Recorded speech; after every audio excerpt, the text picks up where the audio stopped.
Hi, welcome back to my channel. I regret to inform you that a second Jimmy has fallen. First it was Corden, the only James in late night to actually use the name James. And I'll let you decide whether his fall was the end of his talk show earlier this year or his fall from grace in the eyes of the public. Our Jimmys were rustled down to two. Two men who had both done blackface way too recently to deserve their 8-figure salaries. But when the dust settles, and the AMPTP finally stops fucking over hardworking Americans who deserve literally everything they're asking for in their contract, Kimmel may be the last Jimmy standing. I'm just kidding. Fallon's gonna be fine. He's a bankable, affable star whose contract goes through 2026 and probably will be extended. If you haven't seen it, on September 7th, Rolling Stone published an article titled Chaos, Comedy, and Crying Rooms Inside Jimmy Fallon's Tonight Show. They talked to 16 current and former staff members on The Tonight Show who described the toxic work environment and the sudden outbursts that would come from James Thomas Fallon. It's an incredibly thorough piece that talks about all of the awful abuse that the staff has endured over the years and how going through that affected each of them. Legally, I don't know if all these things did or didn't happen. I wasn't there. But given that they were all written down by journalists and how similar so many of these stories are,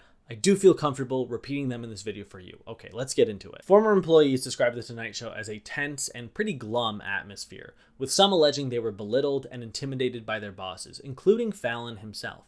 Employees described being afraid of Fallon's outbursts and unexpected, inconsistent behavior. Many of these staffers voiced their concerns through HR complaints, but problems at The Tonight Show persisted. They would refer to guests' dressing rooms in the office as crying rooms because that's where they would go to let out their emotions when they were upset with their alleged mistreatment. It was like if Jimmy is in a bad mood, everyone's day is fucked. People wouldn't joke around in the office and they wouldn't stand around and talk to each other. It was very much like, focus on whatever it is that you have to do because Jimmy is in a bad mood. And if he sees that, he might fly off. Joking about wanting to kill yourself was pretty common, with one employee saying, "I thought about taking my own life all the time. I knew deep down I would never actually do it, but in my head, I'm like, why do I think about this all the time?" People were having anxiety attacks, taking anti-anxiety medication for the first time, going to therapy because of what happened during their time on the show. And through it all, HR was actively harmful. When people would report things to HR would take those complaints to the bosses who were the source of those issues,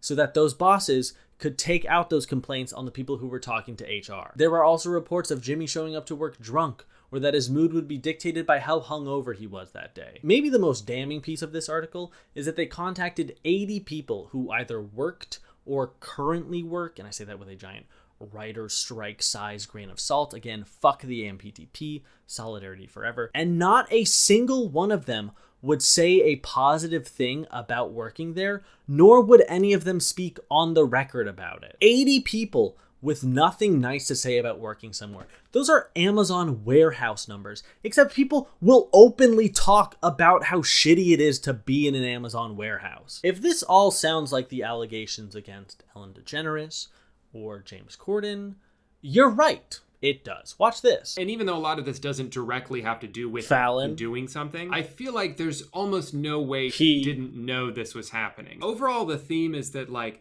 if you're working for the Tonight show, you should just feel lucky that you get to do that and not worry about all the shit being thrown your way. It is incredibly telling that the 3 television hosts who pitch themselves as being fun and games for everyone all have huge issues not being complete and total assholes. At least Ellen was important in moving the needle on gay acceptance. What the fuck are Fallon and it's not Crimble. What is his name? Corden. What are they doing? Oh, they're doing That's My Jam and Carpool Karaoke, where popular celebrities sing popular songs. Cool. Really moving the culture forward. And it's not like other late night hosts have presented themselves as assholes. I mean, some people have, but nobody fucking likes Bill Maher unless you're an enlightened centrist who's okay with gay people as long as they don't shove it in my face. But like Colbert, or Myers, or O'Brien. It is really funny to call Conan by just his last name. They don't play literal games on their show that often, and they all have clear points of view that will alienate some people. But all these shows are meant to just be fun. A Closer Look and Day Drinking with Rihanna can exist on the same show. You can have Nicki Minaj flirt with Stephen Colbert and live in all of that deliciousness. Are you married? What? Are you married? Why? Why? Yes, I am. Yes, I am. I'm married. Yes, I am. I'm married. Yeah. Okay. Shout out to her. And he can call Republicans cynical cowards. The pitch of late night is always going to be watch celebrities, have some laughs, get advertised at. But the hosts who seem to have some perspective beyond that seem to be better people because of it. All these people have shows with their names attached to it, which it's pretty cool, pretty fun. But a little more importantly, you're the one who everything falls to, whether that's the good or the bad. Obviously, you're the leader of the show. You're the one asking the questions. You're the one talking to the audience. You're the one making the jokes. But you're also the leader backstage for everybody who's part of your show. All of these people are WGA. A lot of them started out as writers, and they were all bench warmers on other shows at one point or another. It sucks to see repeatedly that once people gain power and influence, they abuse it. The shining beacon of hope in all this is Conan and his pasty white forehead. He's incredibly respected by both his comedy peers and comedy audiences, and he also seems to work really well with people. He knows that he's the boss, and he's the one with his name on the TV show or the podcast, and he uses his typical self-deprecating humor to ease his relationships with the people who work for him. When he was kicked off of The Tonight Show and moved over to TBS, so many people followed him over there, which makes it easy to believe that he was not terrible to work with. I'm already starting to see trickles of these snowflake Gen Z / millennial writers don't understand what it means to be in a real job. Reporting things like having nightmares related to work, in a constant state of fear, being put on anti-anxiety medication, hair thinning, weakened nail beds, going to therapy. See, this is what I struggle with too.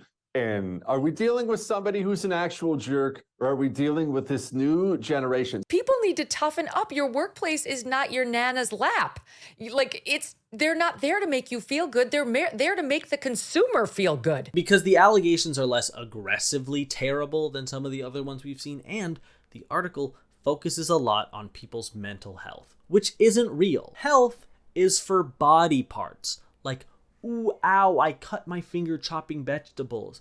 Youch, almighty, I banged my tibia. Not for made-up horoscope, Mercury in retrograde hippie shit like your brain. Real body parts only. If you can't see it, it doesn't exist. And I'm hopeful that workplace effects on mental health will continue to be taken seriously, because people spend so much of their lives at work. It shouldn't be actively harmful to your brain. You know, that thing that we all need? The other thing that I've been seeing a bit is people going, the most unbelievable part about this article is that people were calling Jimmy Fallon talented. Yeah, let me practice slapping a table and fake laughing so I can take his job when he loses it. And yeah, it is fun to dunk on Jimmy Fallon. It's also pretty easy. The dude breaks more than a windshield in a Safelite commercial. His laugh is as genuine as Jeffree Star's nose. Here's a confession. Jimmy Fallon used to be my favorite late night host. I know this might come as a shock because Confessions is a segment on Colbert's show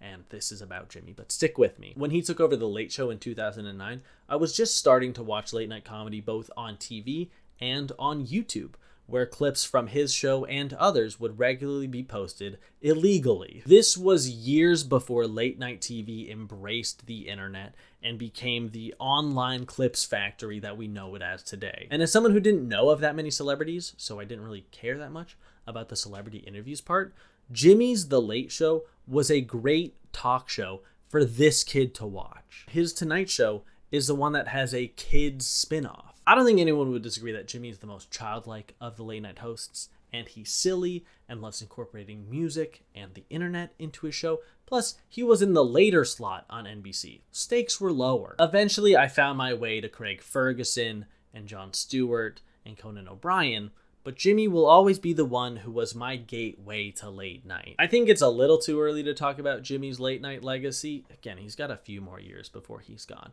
But I think that both him and Corden will be remembered for the way that they made late night for the internet. And whether that's a good or a bad thing remains to be seen, but it's probably the latter. The Tonight Show is great at making viral clips, kind of like another Jimmy, who brings a lot of traffic to this platform, and who is some people's gateway to the larger world of YouTube. I don't think any adult who engages with Jimmy Fallon or Jimmy Beast would say that they're their favorite on their respective platforms, but they know how to do broad appeal like no one else. To further the comparison, they're also both incredibly wealthy white men who are surrounded by people who say yes to them all the time. That's one of the issues that the people at the Tonight Show bring up, is that no one is willing to say no to Fallon. This article also dropped on the same day as the 3rd episode of the Strike Force 5, a podcast hosted by Stephen Colbert, Jimmy Kimmel, Jimmy Fallon, Seth Meyers, and John Oliver, where all the money that they make from it goes to help pay their striking writers and the rest of their out-of-work staff. I think they set a record for fewest episodes to have a problematic co-host. As someone with a forgotten podcast, I'll say it. 5 people is maybe okay for a special episode here or there. 5 co-hosts is way too many people for a podcast. You get 2 hosts, a 3rd one if you're all related. That's it. It is funny how many conservatives I've seen go after the Strike Force 5 podcast, because I didn't think it was that big of a deal, but apparently it is. This podcast is so cringe and so woke, and then they go on and compare the numbers that Johnny Carson got on his final episode of The Tonight Show to the numbers that Seth Meyers will get at some random episode on a random week. Johnny Carson's final show had 50 million viewers. What are these guys getting? These guys are pulling in 1 million people a night, maybe a little more, sometimes significantly less than that. 500,000 people a night for Seth Meyers, I think. No shit, Carson's numbers are higher. Seth Meyers isn't even the most viewed talk show on his network. And because late night TV is bad, not as many people are watching late night TV, which means more Americans are going to get arrested, which is why I should check out today's sponsor. This all happens in like a minute. The ruling class was able to exert a lot of soft power when everyone was tuned in, certainly to the 3 network television stations. And then even with cable, people were still watching a lot of the same kind of stuff. So you can exert a lot of soft power through propaganda and conditioning. If they can't exert that soft power and people are starting to ask questions and people are starting to question things. Holy shit. Not only are people starting to ask questions, they're also starting to question things. What? Then the enforcement mechanism of the state is going to get a lot tougher, and it's going to start cracking down on dissidents. It's going to start arresting people who question the ruling class, as we are seeing every single day. But now the bare reality of our political order and the coercion that it entails is becoming much clearer. And we've got to talk about that. And when you want to talk to your friends, you got to check out Pure Talk. Right now, go to puretalk.com/. What are you talking about, man? It's okay to not like the podcast. It's fine. There's too many people on it. It's honestly impressive how quickly he moves through all the beats his audience wants to hear, because some comedians started a podcast. Is this the gayest podcast ever? Yeah. Sure it is. Move over, we're having gay sex. Step aside, podcast whose title I'm not gonna say. These 5 men who are married to women and all have children with them have outgayed you all by talking about themselves and the great taste of Casamigos. Getting back on topic, we should have known this was coming. There's one celebrity who's sort of a harbinger, a messenger of bad tidings upon a host. She changed the entire television landscape with only 7 words. Actually, no, that's not the truth, Ellen. The one, the only, the wickedly talented Daiquiri Jameson. And Dakota's moment with Jimmy is a little more subtle than her moment with Ellen, but it comes all the same. Where are we and what's that? We're in Big Sur. Oh, wait, but are you in a cabin somewhere? Yes, it's a sort of lodge in Big Sur. Sorry. And so you go out to walk the dog? Well, no. It's cool. I sort of... Do they allow dogs at the hotel? Aren't you supposed to let people talk on the show? And now, vindication. Everyone who is a Jimmy Fallon hater gets to go see he's a bad boss. And an even worse comedian. And they should. Do I think those jokes are going to age like smegma in the hot sun? Sure. But make them. Make them, because Jimmy fucking can. The day after this article dropped, there was an all-hands meeting for The Tonight Show where Jimmy apologized, which is a start. Obviously, that doesn't undo any of these things, nor does it mean that they won't happen again in the future. The show's been through 9 showrunners in 9 years. It doesn't seem like stability is something they've cared about. And obviously, it's always a little disappointing to see someone you looked up to revealed to be an asshole. But Jimmy hasn't been my favorite host in years, so I'm okay. So why can't these people? It's the hypocrisy that gets you when he presents himself as someone who's fun and upbeat and just trying to make sure everyone has a good time. When that guy turns out to be an asshole, it's a bummer. But I also think because there were no explicit allegations of sexual assault or racism, he's gonna be fine, which doesn't feel great. It does feel good that there weren't those things happen, but the fact that just nothing's really gonna happen, I hope that it becomes a better place for everyone in the show's staff. It seems like the upstairs neighbors at Late Night with Seth Meyers have their shit figured out. I don't know if you've ever watched Corrections, but that shit rocks my fucking socks, and it makes it seem like they're a close-knit community. And a lot of those writers have worked together on other projects. So in my brain, it's like, why don't they just do what they're doing? They've seemed to got it figured out, how to be nice to people and treat people well. But that's also my impression from the outside. I hope that when the strikes do end, everybody at The Tonight Show is treated well and with dignity. Not just because of the phenomenal contract that the WGA is going to win, but because The Tonight Show figures their shit out and makes it a fair workplace for all. And that's why I'm running for President of the United States. Thank you very much for watching this video. I really hope you enjoyed it. If you did, and you wouldn't mind leaving a like or subscribing, I would really appreciate that. I like late night comedy, and I hate to think that me making this video could potentially have consequences for me being hired somewhere, but fuck it. I'm a Q-less YouTuber. I can afford that. It's important to talk about this stuff, and I'll continue to do it because it's my God-given duty, and because I think it matters. Sorry, I think that people being treated with respect matters. Again, thank you for watching this video. It does mean a lot to me, and hopefully I'll see you in the next one. Bye-bye.